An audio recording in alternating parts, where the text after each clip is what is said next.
Boa tarde, olá a todos, como vão?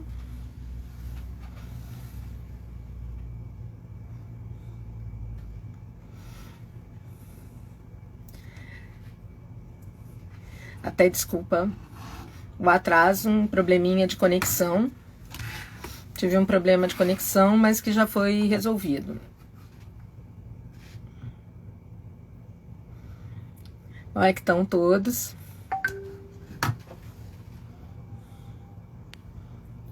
Boa tarde, Carlos. Boa tarde, Marina. Boa tarde, Natália.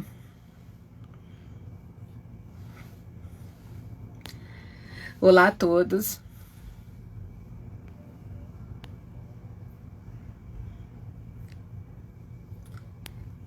Maria Amélia também estou vendo que já está aqui. Sejam então todos muito bem-vindos na nossa live da Juferge. Meu nome é Sandra Chalo Barbosa, eu sou presidente da Juferges e é um grande prazer estar aqui com todos na nossa segunda live. Em março, nós recebemos a juíza federal, Jane Reis, e conversamos sobre a presença da mulher no judiciário. A nossa convidada desse mês é a minha querida amiga, a juíza federal Maria Amélia de Carvalho, que vai bater aqui um papo conosco sobre os impactos da judicialização da saúde e a sua repercussão da Covid no Poder Judiciário. Vale destacar que o tema foi uma sugestão dos participantes da live passada. Então, podem sugerir novos temas que ficaremos todas muito atentas. Queria lembrar também que o nosso objetivo nesse momento é ter um momento proveitoso de discussão, um encontro de colegas com toda a sociedade, para debater essa questão que eu entendo que é uma das mais relevantes e difíceis, dentre tantas que são submetidas ao Poder Judiciário.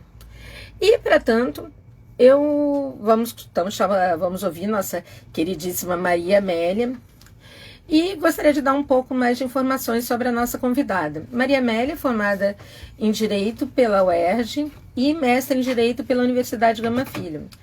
É juíza federal desde 1996 e atualmente é titular da 23ª Vara Federal especializada em demandas de saúde. Ela é ainda vice-coordenadora do Comitê Estadual de Saúde do CNJ no Rio de Janeiro, já tendo participado do Conselho Editorial da Revista da Seção Judiciária do Rio de Janeiro. Bom, então vou chamar a Maria Amélia para iniciarmos o nosso debate, que espero que seja muito proveitoso. Maria Amélia, vou verificar se... Maria Amélia.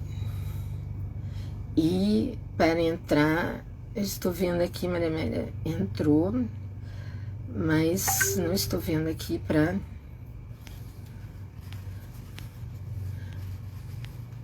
Maria Amélia, você podia dar um oi?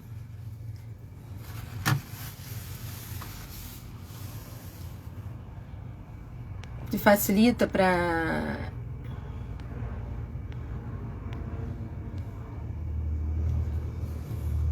Tô vendo aqui, Rosana, Maria Amélia...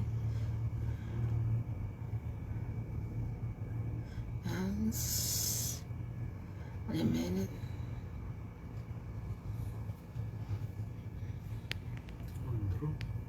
Aqui. Tá aqui, mas... Podia dar um aceno? Você podia acenar? Maria Amélia, será que você podia acenar? Oi, ela deu oi. Entrar ao vivo. Tá aqui. Eu acho que eu já pedi para entrar ao vivo. Isso. Oi, eu também, em termos de informática, sou uma Não, com certeza. Ainda é todo mundo novo para a gente, nós ainda somos muita enrolação. muito Tudo bem? analógicas. Bom, Obrigada pelo convite, por estar aqui. Oi para todo mundo, para quem é colega, que é para quem é de fora, que está assistindo. Espero que seja útil para vocês, que a gente vai conversar um pouco aqui hoje. ah, Maria Amélia, é realmente um imenso prazer tê-la aqui no nosso perfil do Instagram, @Jufedes. E como nós estamos falando de direito à saúde, direito à vida, que são para mim assim os direitos humanos mais relevantes, entendo que o julgamento desses temas envolve, de certa forma, um conflito entre eu sempre falo, é um conflito entre o racional e o emocional, que é muito complexo, e talvez por esse aspecto eu entendo como uma das questões mais difíceis para julgar. Por isso eu deixo desde já declarada a minha grande admiração por todos os colegas que atuam em várias, com competência para julgar as demandas de saúde. E aí, em primeiro lugar, eu gostaria que você comentasse um pouco da sua grande experiência nessa área e falasse sobre os impactos da judicialização da saúde. Sandra, assim, eu não sei se eu posso afirmar que eu tenho uma grande experiência nessa área. O que acontece é que eu sou titular de uma das varas, sou titular de uma vara civil e, portanto, já estou há tempo suficiente na justiça para ter presenciado o crescimento desse tipo de demanda, né? E a minha vara foi uma das 4 primeiras a serem especializadas, que é a 23ª vara. E o que eu acabei me dedicando muito ao tema foi justamente pelos desafios que o dia a dia acabavam impondo, e impõe até hoje para a gente nesse tipo de vara, né? Que é justamente essa angústia, que se torna até uma angústia pessoal, e você tem que decidir sobre a vida, sobre a saúde, sobre vaga das pessoas, sem você ser médico, sem você ter noção da técnica, do conhecimento científico, que é o basilar justamente para avaliar, mas, no entanto, são políticas públicas e, portanto, elas são passíveis de controle judicial. As demandas são, em geral, pertinentes, os anseios das pessoas são pertinentes, ainda que a gente possa ter um olhar crítico para essa elevação da judicialização, porque reflete aspectos muito conflituosos da nossa sociedade. E aí eu comecei a estudar, comecei a analisar melhor, a me interessar pelo tema, realmente achei interessante e achei importante. E quando você começa a colecionar, a ter um acervo de conhecimento, as pessoas passam a confiar um pouco mais no seu trabalho.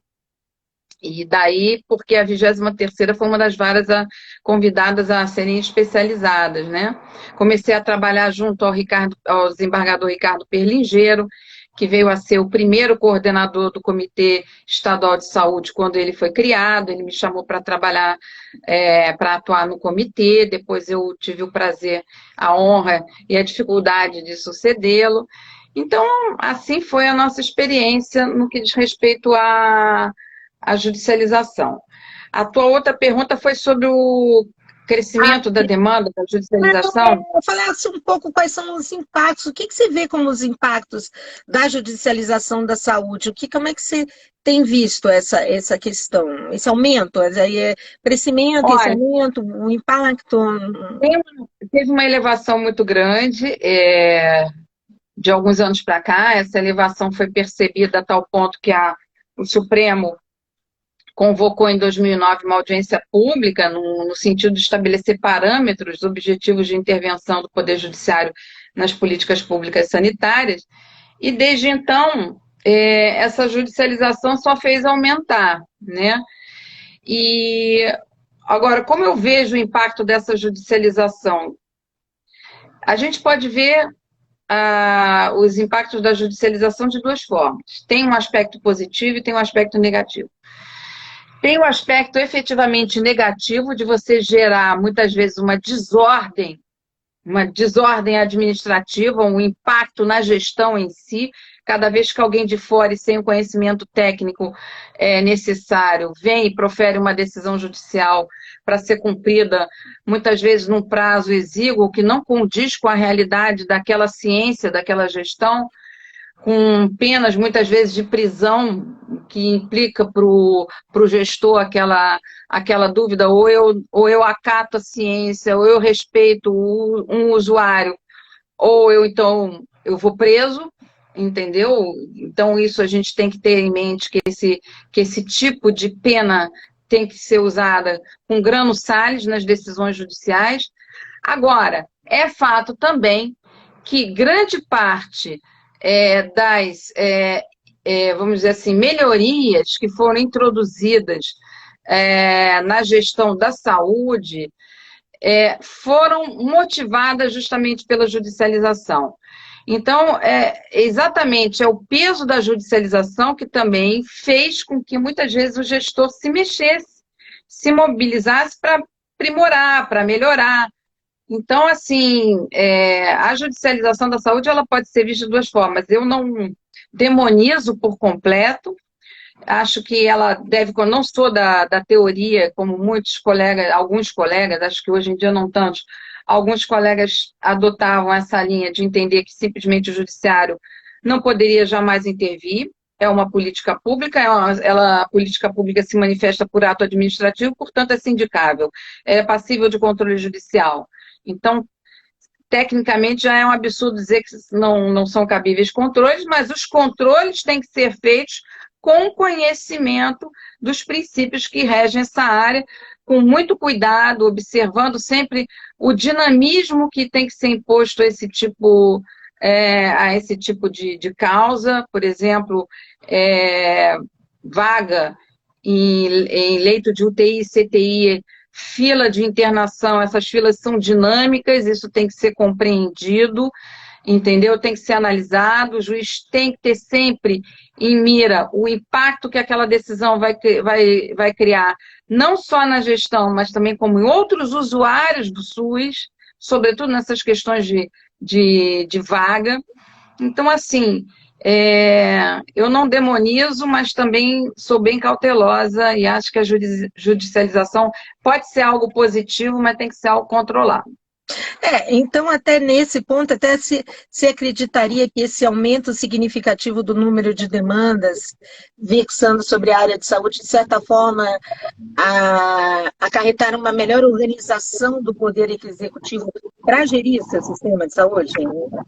Eu acho, assim, que a judicialização como um fato posto em inúmeros momentos e em inúmeros locais, não só aqui no Rio de Janeiro, impôs ao gestor o desafio de ter que se reorganizar para atender e evitar a ampliação daquela judicialização. Então, nós tivemos diversas iniciativas, só que no Rio de Janeiro a gente pode citar, por exemplo, a criação da Central de Mandados, que surgiu de um acordo entre Secretaria Estadual de Saúde e Secretaria Municipal.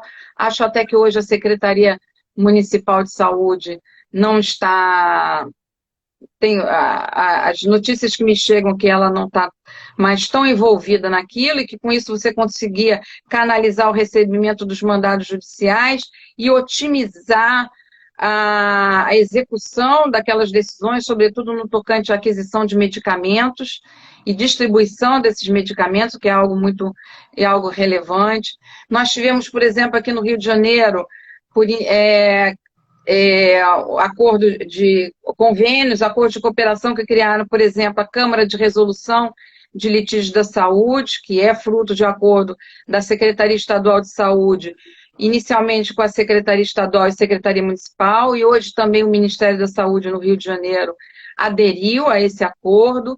Então você consegue, hoje tem um filtro muito grande das demandas judiciais que chegam para nós e para a Justiça do Estado, que aquelas que vão à Defensoria passam antes pela Câmara de Resolução de Litígios da Saúde.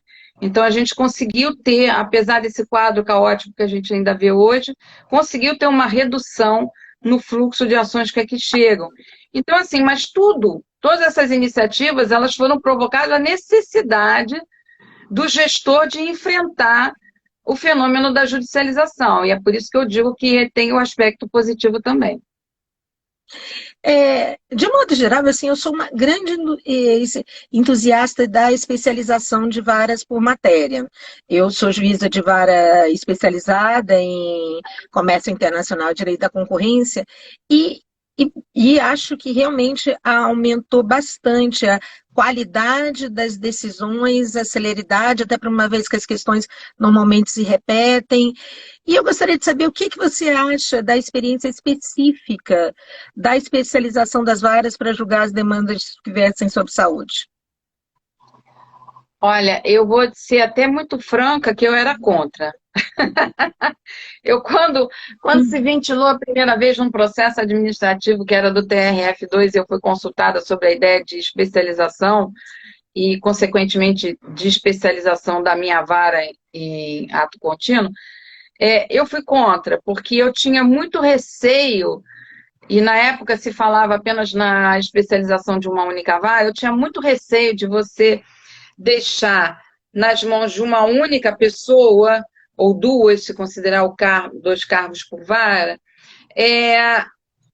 definições ou impacto em toda uma política sanitária. Tinha muito receio com relação a isso, sobretudo porque, naquela época, nós tínhamos o que hoje ainda vemos um pouco, essa dicotomia, mas já não mais tanto.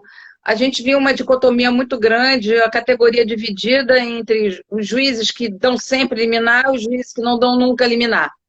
Na verdade, sem muita preocupação técnica, sem muita preocupação assim, de estudos sobre como funciona o SUS, como são as políticas sanitárias, como o sistema como ele funciona. Então, tinha um colega que dava sempre, porque tinha pena do jurisdicionado, se sentia coçado com sempre aquele argumento de que vai morrer na sua mão, e tinha o colega que não dava nunca, sob o argumento que não dá para intervir nesse tipo de política, o que eu acho também que não é correto dizer. E a audiência pública que o Supremo convocou e que resultou nos primeiros julgados já em 2010, mostram que realmente não existem conceitos absolutos nessa área. Então, eu tinha muito receio de deixar toda a judicialização na saúde na mão de duas pessoas ou de uma só pessoa, e que, dependendo, podia ser uma pessoa que dá sempre ou uma pessoa que não dá nunca. Entendeu? Mas, passado já algum tempo, já alguns anos, ainda que sejam poucos, eu não sei dizer agora qual foi o ano que a gente especializou, mas, enfim, nós acho que já temos mais de 5 anos, pelo menos, eu devo dizer que o resultado é positivo, sim. Quando você força, em primeiro lugar, que vai para uma vara de saúde quem tem minimamente um interesse naquele tema, né? Então, ele está assumindo um compromisso com a matéria, está assumindo um compromisso de realmente estudar a matéria e se preparar para julgar. Antes de mais nada. Em segundo lugar, realmente, quando a experiência gera uma expertise naquele profissional, né? Não só uma expertise, um conhecimento técnico, como que eu costumo dizer, a gente fica cascudo. Então, a gente já não se impressiona mais com certos argumentos que são trazidos pelos advogados ou pelos médicos. A gente adquire uma experiência, a gente já conhece, às vezes já conhece até os profissionais da área que estão assinando um laudo médico, já sabe, porque os problemas, gente, não são só no judiciário, não. A categoria médica também é uma categoria que tem suas dificuldades, inclusive de entender o SUS. Isso é algo até que no Comitê da Saúde a gente tem suscitado, que o nosso trabalho tem que ir, no comitê, tem que ir para além do judiciário. Ele também tem que chegar ao gestor e ele tem que chegar às universidades. E a gente vê hoje profissionais que são formados em direito, saem da faculdade sem conhecer nada do SUS, não entendem o SUS como ele como é a dinâmica do SUS. A gente, às vezes, conversando com os médicos, nós da área do direito, a gente usa expressões que são expressões a rigor da área médica e da área da gestão médica, e eles parecem que não estão entendendo o que a gente está falando. Não todos, tá, gente? Mas alguns. Entendeu? Então, assim, isso gera um preparo maior, a gente pensa 2 vezes, reflete melhor ao proferir a decisão. Realmente, hoje eu tenho que admitir que a especialização ela foi um ganho. Agora, volto a dizer, é uma especialização que não ficou só em uma vara. Nós somos 4 varas cíveis, fora os juizados também que ainda atuam, né? Então, de toda forma, não ficou centralizado na mão de um único magistrado. Você mencionou agora até essa questão da compreensão de como funciona o SUS. Como nós temos pessoas que estão nos assistindo que não são necessariamente formadas em direito, você poderia procurar informar para as pessoas, poderia falar para essas pessoas quando procurar a Justiça Federal e quando procurar a Justiça Estadual por ocasião do ajuizamento de uma demanda de saúde? Olha, isso é complexo. Tanto é complexo que a coisa é tão complexa, porque muitas vezes, você saber se aquela prestação ela é dentro do desenho administrativo do SUS, daquela estrutura desenhada com repartição, em que você tem um único sistema composto por União, Estado e município, que é tudo dividido as atribuições ali, que são escalonadas, hierarquizadas e muitas vezes regionalizadas também, implica num conhecimento burocrático que vai ao nível de portarias e instruções, etc., que nem todo mundo tem acesso, mesmo nós juízes, né? E a gente tem que reconhecer que os entes políticos eles não fazem o menor esforço de serem compreendidos. Na verdade, a impressão que passa é que eles não querem que a gente compreenda, que a coisa continue complexa para a gente não entender. A tal ponto chegou essa dificuldade que o próprio STJ havia fixado uma tese, que é a 686,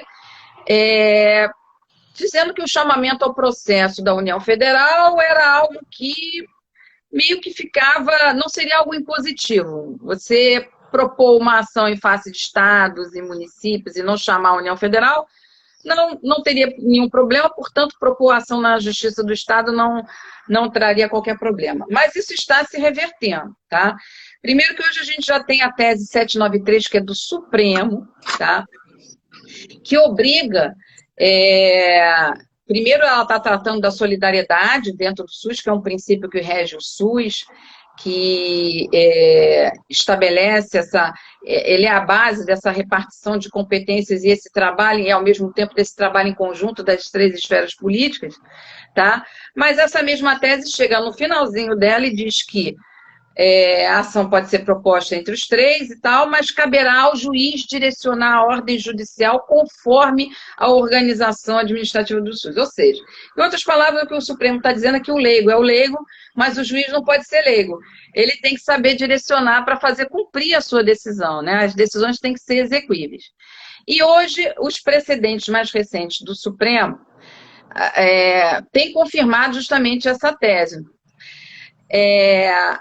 O que eu posso dizer, de uma forma geral, porque ainda é muito difícil você estabelecer a priori a quem compete o quê? Isso vai depender da divisão da organização administrativa, vai depender da natureza da prestação. A gente sabe que tem, por exemplo, alguns tipos de serviços que é o que a gente chama atenção básica, são do município, não são do Estado. Medicamentos, por sinal que a Relação Nacional de Medicamentos, que é a RENAME, se alguém procurar na internet, clicar RENAME e encontrar tanto no Ministério da Saúde quanto na Conitec, já vai encontrar uma definição dessas diversas classes de medicamentos e a qual ente político compete o fornecimento, já faz uma divisão assim bastante esclarecedora, é um início de pesquisa. Então, assim, a priori, para a gente dizer... nesse caso, o oftalmológico é município, se for consulta oftalmológica, fica muito difícil, né? Porque vai depender de saber e exaurir, a priori, todo o rol de serviços e prestações que poderiam ser fornecidas.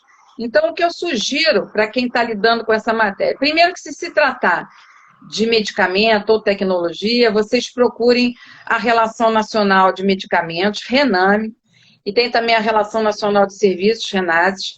Se procurar na internet, se der um Google nisso, vai remeter à página do Ministério que traz as definições, traz as divisões de atribuições entre as 3 esferas.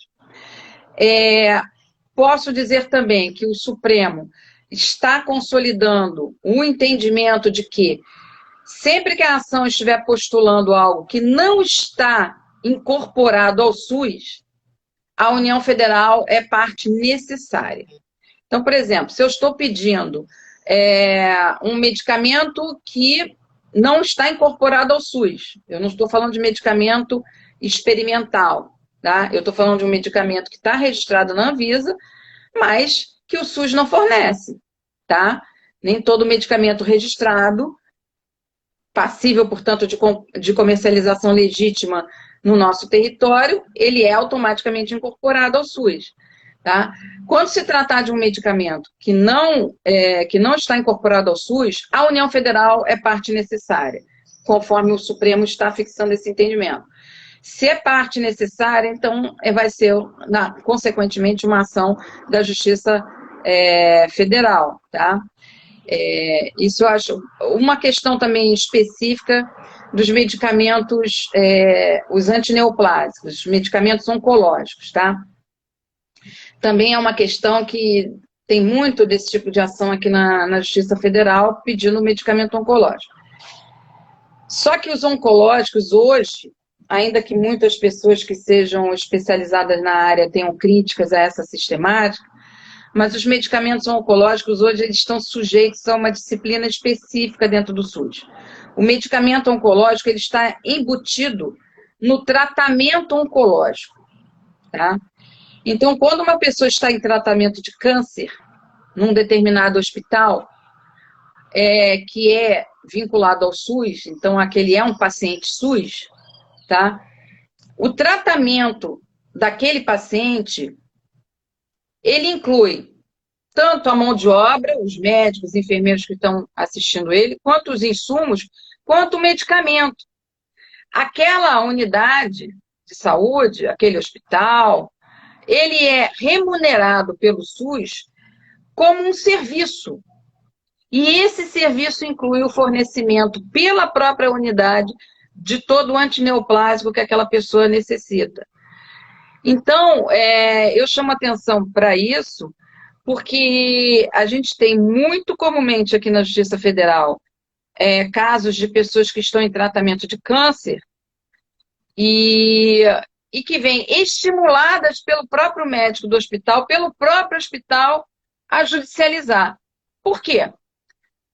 Porque como o medicamento ele é remunerado como mais um item embutido no custo do serviço, aquele hospital faz uma avaliação e esses medicamentos antineoplásicos eles não constam em lista de medicamentos justamente para dar liberdade daquele hospital, daquela unidade de prescrever o antineoplásico que quiser. Então é errado a gente falar em padronização de medicamento oncológico, não existe padronização de medicamento oncológico hoje, a rigor. As unidades têm a liberdade de fornecer o medicamento que melhor entenderem. Só que o que acontece? O que aquela unidade hospitalar faz? Ela faz um cálculo do seu custo, do seu serviço, vê o quanto que vai receber tabelado pelo SUS e fornece aquele medicamento mediano. Ele não fornece o medicamento que está de ponta no mercado. Aliás, via de regra, nem o SUS oferece o medicamento de ponta no mercado, porque há um tempo natural até aquilo vir a ser incorporado, se é que deve ser incorporado, tá? Então, o que faz o médico? O médico vai prescrever o que ele acha que é o melhor para o seu paciente dentro do mercado e prescreve um medicamento que não está na diretriz do hospital. É um medicamento que não é aquele fornecido pelo hospital. E alimenta essa judicialização, ele até empurra o paciente à judicialização. Quantos não são os casos em que eu ouço que foi o médico que mandou? E eles dão laudo assim e depois eles não querem se justificar por que deram aquela prescrição e não o medicamento que o hospital é obrigado a fornecer porque já foi remunerado para tanto. Então, eu presto atenção que quando se tratar de um hospital com personalidade jurídica própria, a meu ver, tá? Esse hospital ele também tem que ser parte nesse processo, porque ele vai ter que, se for concedido o medicamento às custas, por exemplo, da União Federal, que é via de regra quem faz a aquisição de medicamentos de fornecimento hospitalar dentro da Rename e medicamentos de alta complexidade, se você for determinar a União, ela tem que ter o direito de se ressarcir junto àquele hospital também do medicamento que forneceu, quando aquele hospital, na verdade, já estava remunerado para fornecer um antineoplásico. Entendeu? Então, é um cuidado que são os cuidados que eu posso dizer em termos de competência, é isso. Se é um medicamento não incorporado, a União Federal é sempre parte necessária e a demanda tem que vir para a Justiça Federal. Já entrando no tema da pandemia, queria que você comentasse também quais os impactos que a Covid-19 tem tido na judicialização da saúde. O que você tem sentido? Olha, a Covid-19 foi realmente um furacão no país todo e na judicialização, porque o impacto dela não se verificou apenas nas demandas da saúde. Eu até, para minha surpresa, minha vara, ela é especializada, mas a forma da especialização não é de exclusividade na matéria. Então, eu pego outras matérias. E eu digo a você que as demandas relacionadas à Covid-19, a sua maioria na 23ª, não foram ligadas à saúde. Pelo contrário, foram até as de tributário e também de contratos públicos. Então, a Covid chegou, afetou a economia e a vida do cidadão de uma forma, assim, muito grave, né? Então, as demandas que surgiram daí são muitas e as mais diversas. Tanto que num trabalho que eu diria assim, de grande louvor, a Infam, eu tive o prazer e a honra de participar dessa experiência, de criar isso, e instituiu uma plataforma de atenção aos magistrados para a Covid-19, de auxílio aos magistrados. Então, justamente, era uma plataforma que inovou bem no que diz respeito à forma com que a própria Infam encarava seus cursos, flexibilizaram muito das suas exigências e conceitos, porque era necessário, de uma forma urgente, assegurar, trazer informação específica para o magistrado dos mais diversos campos e criar um espaço de troca de informações dos magistrados, troca de experiências, porque, do contrário, ia começar a pipocar as decisões as mais diversas e esdrúxulas no país, e muitas vezes por pessoas que nunca tiveram que se defrontar com temas de alta complexidade. Quando nós criamos essa plataforma, nós fomos segmentar não só os cursos, os webinários, mas também segmentar as plataformas de discussão, de debate, que foi só entre magistrados, e convidar também especialistas para participarem e opinarem quando necessário. A gente teve que pensar os temas, e foi impressionante como os temas foram crescendo, e de todo, aquilo que eram de repente 3 ou 4 temas, acabaram virando mais de 10 temas, e tudo segmentado para os debates entre os juízes. Nós vimos impacto da Covid não só nas ações de saúde, mas na área criminal, por exemplo. Por quê? Só para citar um exemplo que é muito gritante, a elevação dos casos de violência doméstica. Isso impactou a judicialização, porque o confinamento acabou trazendo, não muda o caráter das pessoas, mas aguça certos conflitos, né? Então, a gente teve uma elevação muito grande de casos de violência doméstica, a impactar não só as ações criminais, como também os problemas em direito de família, né? A gente teve problemas em decorrência da crise econômica, das atividades econômicas paralisadas, pessoas que perderam seus empregos, pessoas que, de repente, empresários mesmo, quantas empresas não quebraram, quantas empresas não pararam, que eram prestadores, por exemplo, de serviços concessionários ou permissionários de serviço público e, de repente, não tinham mais condições de pagar aquilo que estava fixado no contrato administrativo, que tem suas especificidades em relação a um contrato privado, né? tivemos também impacto. Quantas empresas não vieram ao judiciário pedir mora, pedir parcelamento de tributo, hipótese que não era prevista em lei, porque a gente não tinha no início, depois a União Federal correu a tempo para instituir medidas provisórias que vieram a trazer um certo alívio para o empresariado, né? Mas tivemos esse tipo de matéria também. Eu acho que até na 23ª eu recebi mais ação de natureza tributária do que de saúde. E todo mundo querendo, assim, parar de pagar tributo porque não está trabalhando, parcelar tributo numa forma de parcelamento que não tem lei prevendo, e a rigor são hipóteses que dependem de previsão legal, o judiciário não pode inovar. Quer dizer, então, foi muito impactante, mas o judiciário soube se adaptar, e eu citaria essa experiência da Escola Nacional de Magistratura para demonstrar que a gente soube ter flexibilidade e adaptabilidade, resiliência aos tempos que vieram.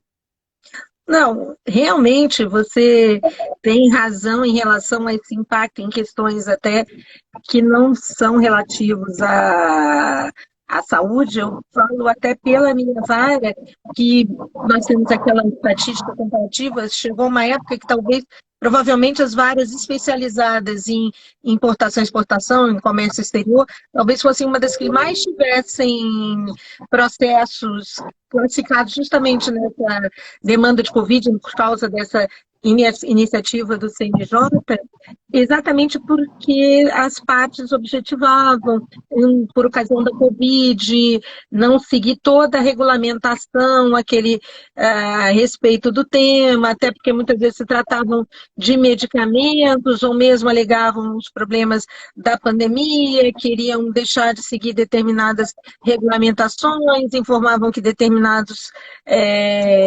medicamentos ou insumos seriam prioritários. Então, realmente houve uma série de demandas que não eram necessariamente ligadas à área de saúde, mas eram também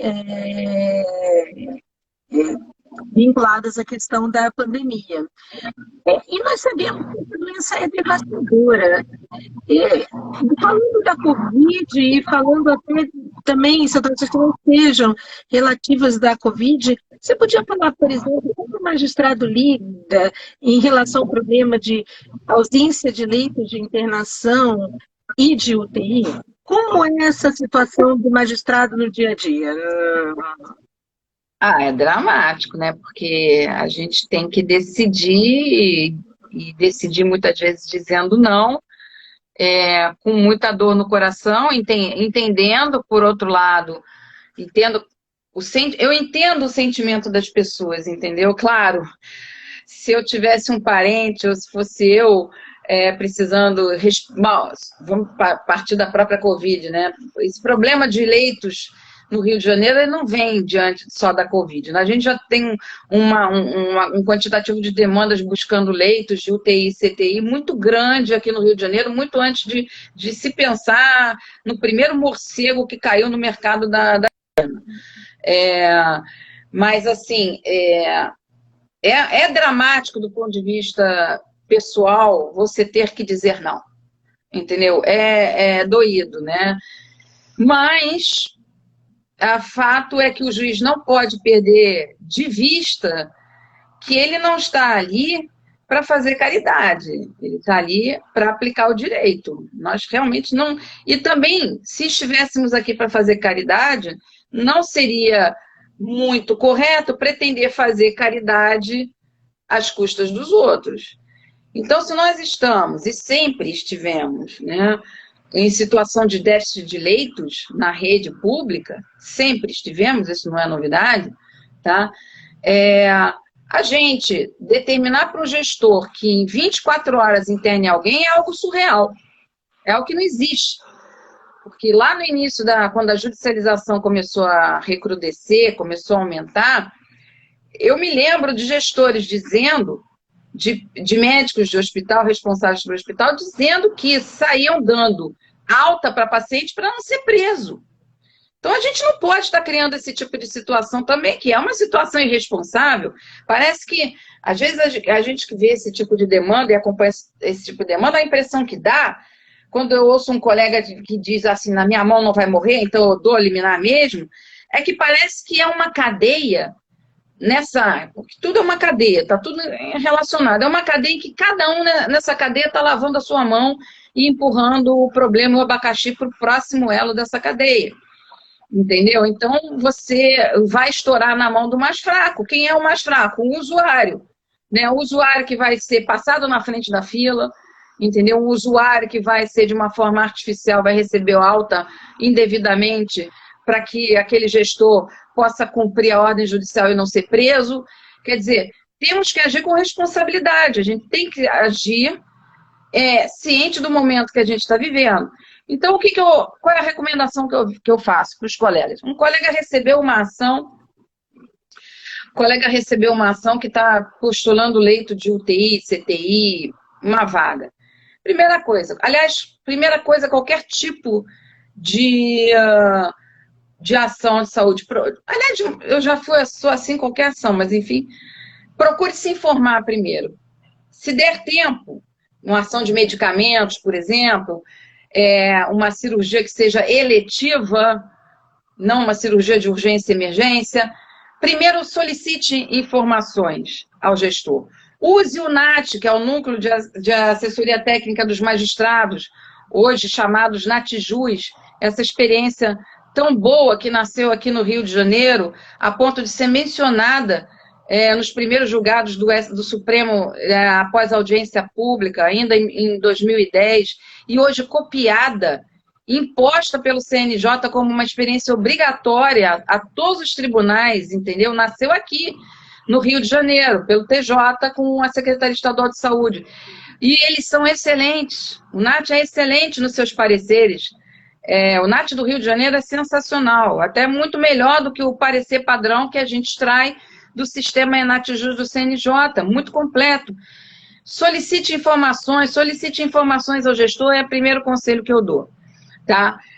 Segundo, se for para dar a decisão judicial, que decida no sentido de determinar a inserção do paciente na regulação.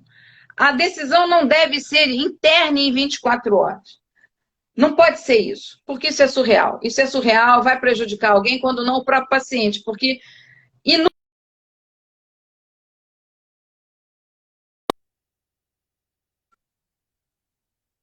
vezes o paciente nem pode ser deslocado, não pode ser removido do local em que ele está, em razão de um determinado quadro que ele apresente, quadro de saúde, e vem aquela cadeia que eu estou falando de família, advogado, juiz e tal, e para pedir uma remoção que não pode nem sequer ser feita. Né? São situações assim absurdas, situações extremamente absurdas mesmo que a gente vê no dia a dia. Então a ordem tem que ser no sentido, a ordem judicial, se for para ser dada, no sentido de determinar que o paciente seja inserido na regulação. Porque aí sim o regulador vai fazer o papel dele, porque é o papel dele, verificar qual é o quadro daquele paciente, verificar se tem os exames necessários que confirmem aquela hipótese de urgência e emergência e o prognóstico feito, a prescrição de uma determinada cirurgia ou de um determinado tratamento. Se ele verificar que está faltando alguma informação, ele vai pendenciar aquele pedido, vai classificar em termos de risco o paciente e vai inserir na fila de acordo com o grau de risco. E com isso ele não prejudica ninguém. Tá? Agora, mandar internar em 24 horas uma pessoa, a gente já teve caso de telefonar para o paciente, para a casa do paciente, e descobrir que uma pessoa que está pedindo internação em UTI atende o telefone, toda faceira, entendeu? Isso não é quadro de UTI e CTI. Uma pessoa que está em casa, não está numa porta de urgência e emergência, está tão bem que até atende um telefone, não é uma pessoa que está precisando de UTI e CTI. Não é. Mas vem, e sabe-se lá quando, eu não sei como que um profissional assina um laudo dizendo isso, recomendando, e em seguida vem o advogado, que também não muitas vezes conhece o direito sanitário, também não conhece o SUS, vem a família, vem o advogado, e aí vem o juiz que dá ordem interna. Meu Deus, a gente está prejudicando alguém. Então tem que pensar muito antes de fazer algo assim. Não, essa questão é realmente, eu entendo que essa questão realmente é dramática e realmente muito complexa. Agora, acrescentando, você poderia falar um pouco sobre o Fórum Nacional de Saúde e os comitês estaduais, como é que eles funcionam, como é que eles têm atuado, se eles têm auxiliado bastante nessa situação? Eu sou suspeita para falar, né? Porque eu acho que já tem mais de 6 anos que eu estava na coordenação. É só essa semana a gente fez o rodízio dos tribunais. Sou realmente fã da experiência, me dediquei bastante ao comitê. O Fórum Nacional da Saúde, ele foi mais uma consequência da audiência pública de 2009, que foi convocada pelo ministro Gilmar Mendes quando era presidente do Supremo. E então,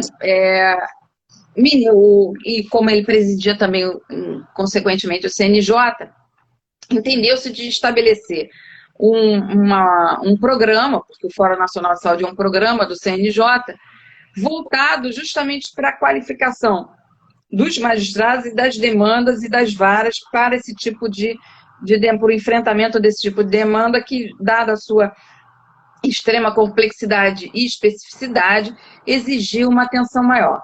Então, assim foi criado o Fórum. Então, qual é o papel do Fórum Nacional da Saúde? Monitorar as ações judiciais que envolvam prestações de assistência à saúde, tanto da saúde pública quanto da saúde suplementar, lê-se, a grosso modo falando, iniciativa privada, planos de saúde, monitorar as ações relativas ao Sistema Único de Saúde, acompanhar para justamente que o próprio judiciário possa propor ações concretas, não só no âmbito de política judiciária, mas também em relação ao próprio saúde, para o aprimoramento, propor assim, medidas relacionadas à otimização de rotinas cartorárias, com a especificidade da questão de saúde, propor medidas e atuar concretamente na prevenção dos conflitos judiciais e definir estratégias judiciárias para o enfrentamento das demandas de saúde. Então, esse é o papel do Fórum. Para executar esse programa da saúde, nós temos o Comitê Executivo Nacional e o desmembramento desse Comitê Executivo Nacional, que são os comitês estaduais.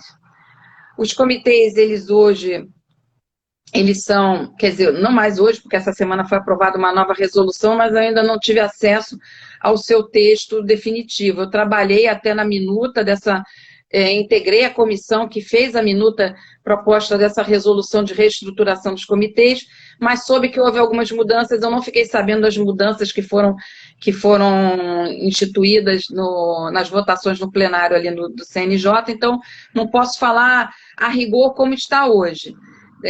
Mas acredito que não tenha mudado nada no que diz respeito à composição. A composição hoje é bem ampla, e eu devo dizer que o Comitê do Rio de Janeiro, nós no Rio de Janeiro temos uma composição ainda mais ampla do que a imposta pelo CNJ, porque fiz questão de convidar os tribunais de contas, tanto do Estado quanto da União, para participarem, porque eles são órgãos externos, são órgãos de controle, e essa área precisa de controle, então eles têm que estar participando dessa discussão. O Conselho Regional de Medicina também participa do nosso comitê, e não é participação obrigatória. Aliás, do nosso comitê participam tanto o Conselho Regional de Medicina, quanto o Conselho Regional de Enfermagem, o Conselho Regional de Farmácia. Nós temos o auxílio luxuoso também da academia, coisa que não é necessariamente imposta pela resolução que vigia 238/2016, e hoje a academia, no nosso comitê, está representado pela Escola Nacional de Saúde Pública, a ENSP, da Fiocruz. Temos 2 acadêmicas, uma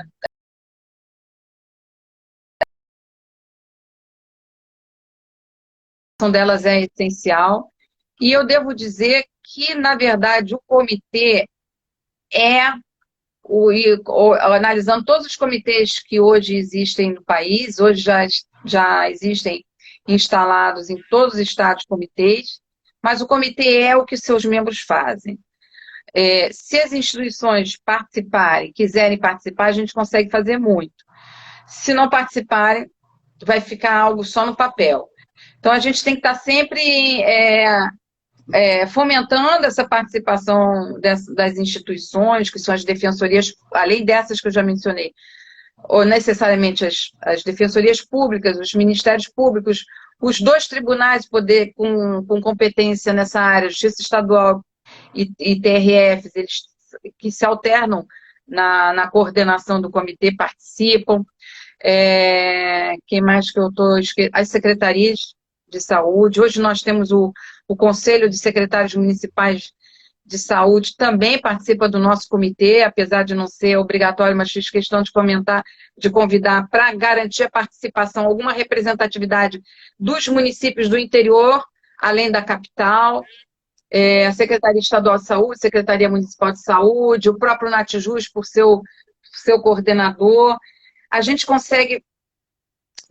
poderia ir mais longe, mas isso vai depender também de uma certa amadurecimento de diálogo, que eu acho que precisa haver de uma forma geral. Aqui no Brasil, eu acho que a judicialização, se é tanta, é porque nós somos uma sociedade muito conflitante, muito em conflito. As próprias demandas de saúde, elas são um reflexo da nossa sociedade, porque você tem, por exemplo, a Inglaterra, que tem o NHS, que é o National Health Service, né, deles, que é o SUS deles, porque eles têm um sistema universal de saúde, e é paradigmático, o NHS é paradigma para todo mundo, e você não tem lá nenhuma discussão judicial sobre, o NHS não me dá um medicamento tal, mas eu vou para a justiça pedir.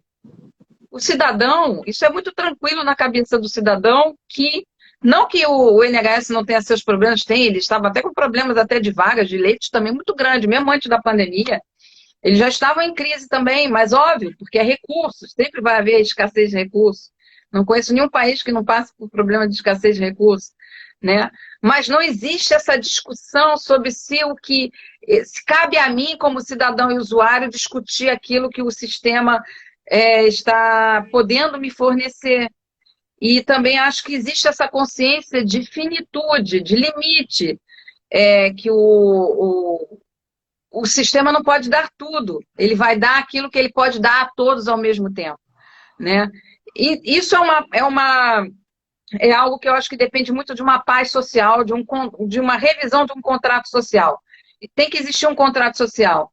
Isso é muito claro, pelo menos nesse aspecto, eu acho esse contrato social na Inglaterra. Mas aqui no Brasil, a sociedade precisa rever muito o que ela quer. Porque ela precisa saber que tipo de SUS ela quer, porque se é para dar tudo, não vai conseguir dar para todo mundo, é isso que ela quer. A sociedade tem que pensar nisso, tem que fazer esse juízo crítico. Assim como tem que fazer juízo crítico em várias outras coisas. Por exemplo, se prisão, julgamento em segunda instância, o que a sociedade quer? Porque ela há de querer para o político que sai na primeira página do jornal, mesmo que ela vai querer para si, para seu familiar, para o seu amigo, a lei e a Constituição uma só. Então, assim, eu acho que o Brasil ainda precisa rever muito o seu pacto social. Não, essa questão realmente ainda tem que ser muito debatida. Realmente esse sistema entre essa escassez de recursos, que SUS que nós queremos, qual é o limite do fornecimento, tendo na nossa Constituição, que talvez seja mais ampla, talvez até que a inglesa, nossa redação constitucional, esse conflito vai ser eterno. Até qual é o limite, até onde poderemos sim ir, que tipo de tratamento vamos conceder para todos? Será sempre o último modelo ou não, aquele que será mais adequado? É uma questão que ainda merece muitos debates. Mas, agora, abrindo assim, para algumas perguntas, nossa queridíssima Bianca Samato, ela perguntou se der tempo, nas demandas para fornecimento de medicamentos não incorporados, como você faz a instrução processual? Medicamento não incorporado, eu sempre designo perícia. Aliás, na STA 175, que foi uma das primeiras, suspensão de tutela antecipada número 175, foi um dos primeiros julgados do Supremo depois da audiência pública número 10, ministro Gilmar foi muito claro ali, eu acho que recomendo a leitura para todo mundo, a STA 175, que as demandas de saúde não comportam padronizações. Então, não comporta padronização de inicial, não comporta padronização de contestação, não comporta padronização de sentença. Você tem que estar sempre olhando para o caso concreto, para o aspecto clínico que está posto ali. Então, por exemplo, se você... e nessa STA 175, por exemplo, fixou os primeiros parâmetros de intervenção do Poder Judiciário em políticas públicas sanitárias, você vê que o Supremo não nega ali a possibilidade de, eventualmente, ser fornecido um medicamento que não está padronizado para aquela doença. Mas tem que ser, primeiro, isso já está fixado também em tese, não pode ser um medicamento experimental, ele tem que ter um medicamento registrado.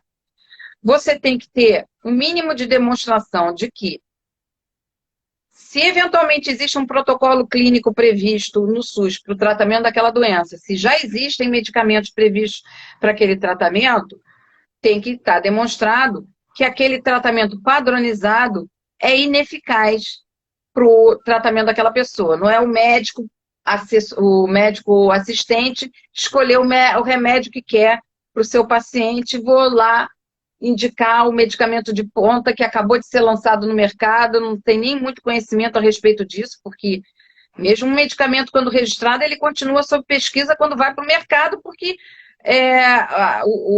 as reações adversas continuam sendo estudadas, tá? Então, assim, tem que haver, eu faço sempre designo a prova pericial para verificar, primeiro, se realmente o tratamento foi exaurido, se não existem alternativas no SUS, ou alternativas mais baratas, mesmo que não padronizadas, para o tratamento daquela pessoa. O que se pretende com aquele tratamento? Aquele tratamento pretende cura, aquele tratamento pretende uma melhoria da qualidade de vida, porque isso também é importante, ainda que a gente tenha que dar muito valor à qualidade de vida, mas você pagar, por exemplo, como o mais recente tratamento de terapia genética que está no mercado e já está sendo judicializado, $1 milhão para o tratamento de uma única pessoa, para simplesmente trazer alguma melhoria na qualidade de vida, não tem o menor sentido. Nós estamos falando de saúde coletiva, a gente tem que pensar na sociedade, e não única e exclusivamente naquele indivíduo.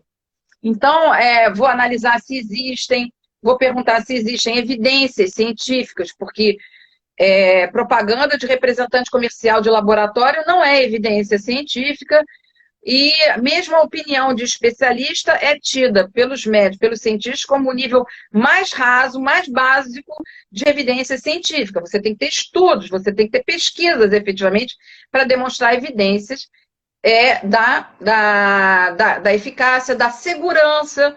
Eu já tive caso de médico prescrever um medicamento que até na bula já dizia que, para aquele caso clínico, para aquele paciente com aquela comorbidade, aquele medicamento não poderia ser usado. Quer dizer, então, assim, a gente não pode botar o médico assistente, por mais que a gente tenha que respeitar o médico assistente, a opinião dele não pode ser posta num pedestal como se ela fosse indiscutível, né? Ainda mais, ela não pode ser vista como impositiva para o sistema público de saúde, jamais, a meu ver. Entendeu? Então, eu sempre designo perícia, vou analisar esses outros aspectos conforme o caso clínico que eu tenho em mãos, né? Maria Amélia, a Paula Ribe, ela está perguntando a questão como fica o princípio da reserva do possível no cotejo com direito da saúde. Essa questão, realmente, aliás, quando se começou a falar em direito à saúde, todo o debate era em cima do princípio da reserva do possível. Como que está essa discussão atualmente? Olha, ainda continua valendo. Você falou agora, quer dizer, você até mais ou menos até já... Continua ainda. A gente ainda que não descendo a detalhes científicos e argumentações profundas jurídicas, a gente, na verdade, vem falando aqui o tempo todo de reserva do possível, do que é possível fazer. Exatamente. Mas eu vou voltar mais uma vez à STA 175, aos primórdios. A STA 175, ela também fere essa questão. Eu recomendo a todos a leitura desse voto do ministro Gilmar. ela também fere a questão do princípio da reserva do possível. E deixa muito claro que muitas vezes a gente não enfrenta nas sentenças, nas decisões, nos processos, que os réus, a União, o Estado, a União Federal, os entes políticos, eles também não podem sair suscitando levianamente a aplicação do princípio da reserva do possível. Eles têm que, no mínimo, e isso eu acho que o juiz pode perquirir, deve perquirir, demonstrar o cumprimento do percentual mínimo, que hoje ainda estão tentando acabar, mas ainda há de vinculação de receitas e a fixação do percentual mínimo de dotação orçamentária a ser destinada para a saúde, como existe também para a educação, mas a gente tem um percentual mínimo. Então, assim, é de se exigir que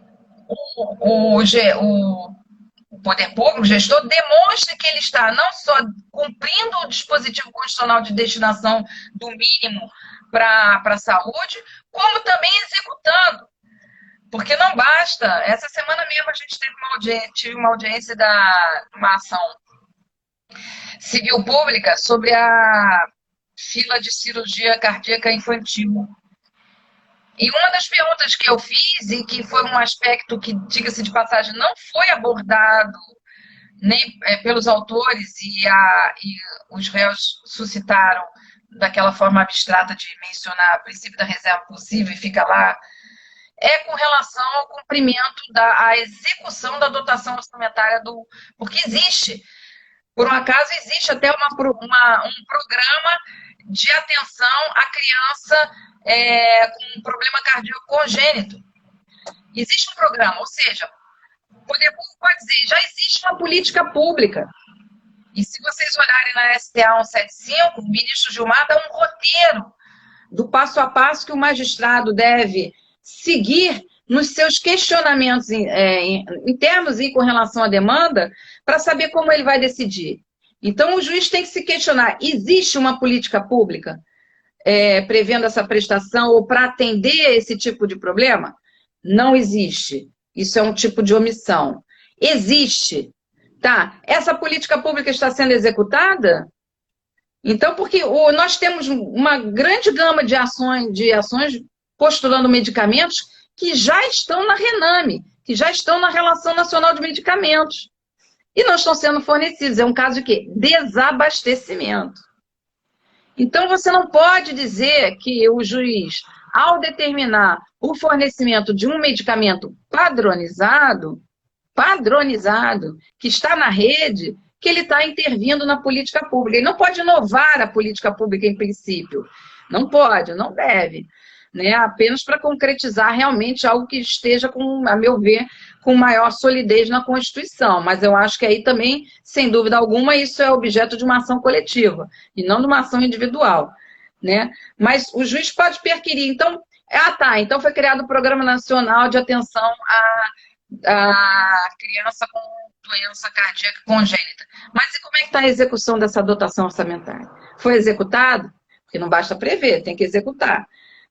Então, isso é uma outra coisa que a gente tem que começar, e pelo menos aqui na EMARF, que eu integro também, eu quero dar um foco esse ano a esse aspecto da formação do magistrado, é observar, ele está preparado para analisar as fases do orçamento público, e existem várias ferramentas hoje na internet que você consegue visualizar de imediato se há dotação orçamentária e se a dotação orçamentária para aquele problema está sendo efetivamente executada. Isso dá mais segurança, porque o juiz que ele precisa de acesso à informação. Nós precisamos de boa informação.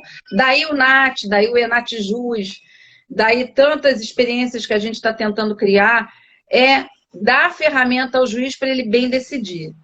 E esse aspecto de análise de orçamento nas políticas sanitárias eu acho essenciais, porque isso, primeiro, é um argumento recorrente do poder público, é dizer que não tem recurso, suscitar o princípio da reserva do possível, aí você olha lá, tem lá orçamento, dotação que não foi executada.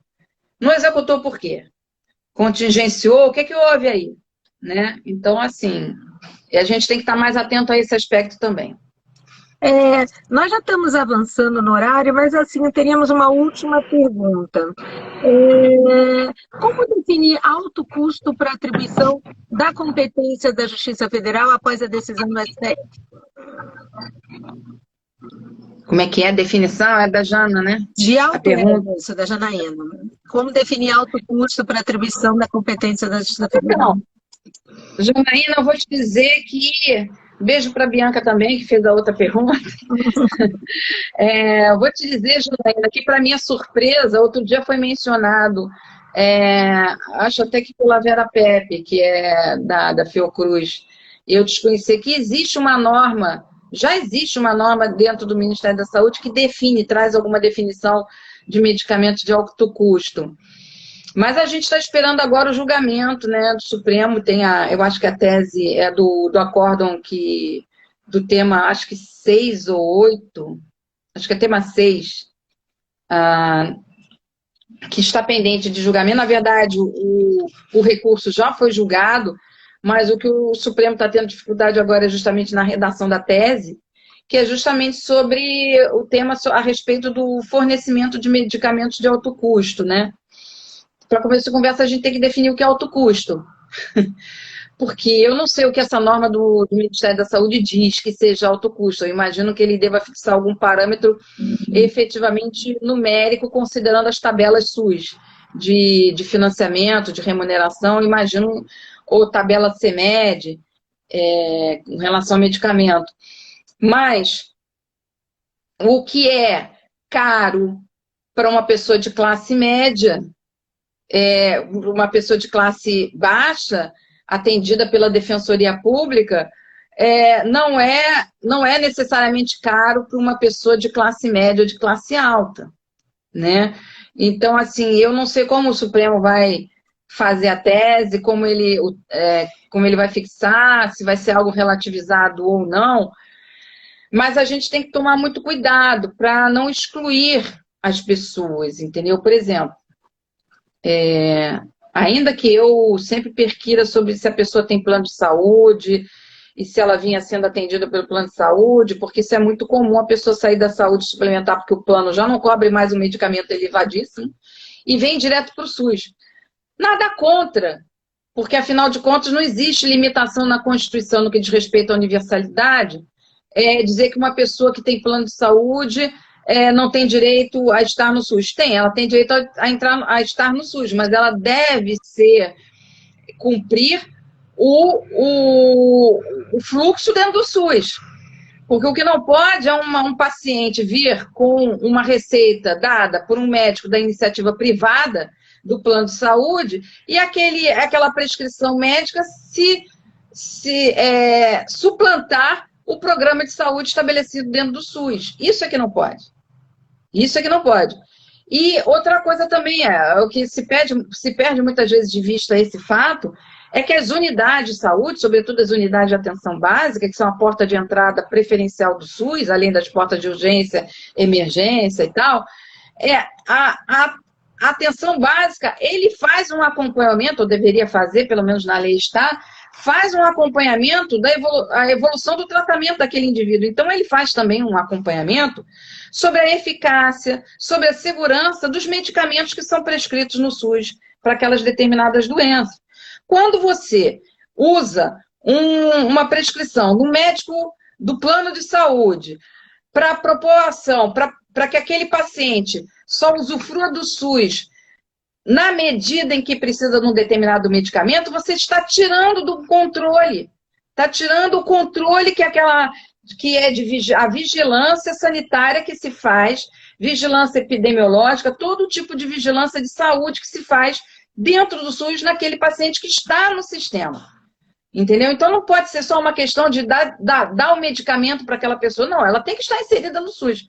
E frequentemente eu faço isso nas minhas ações. Quando eu vejo uma ação com uma prescrição de médico particular, eu mando voltar, que aliás foi uma das primeiras recomendações, se eu não me engano está na STA 175 também, mas era uma das primeiras recomendações do Supremo, mando voltar com uma prescrição do SUS. Se ele indo ao SUS, o médico do SUS prescrever o mesmo medicamento fora da relação, a gente dá prosseguimento, vamos analisar.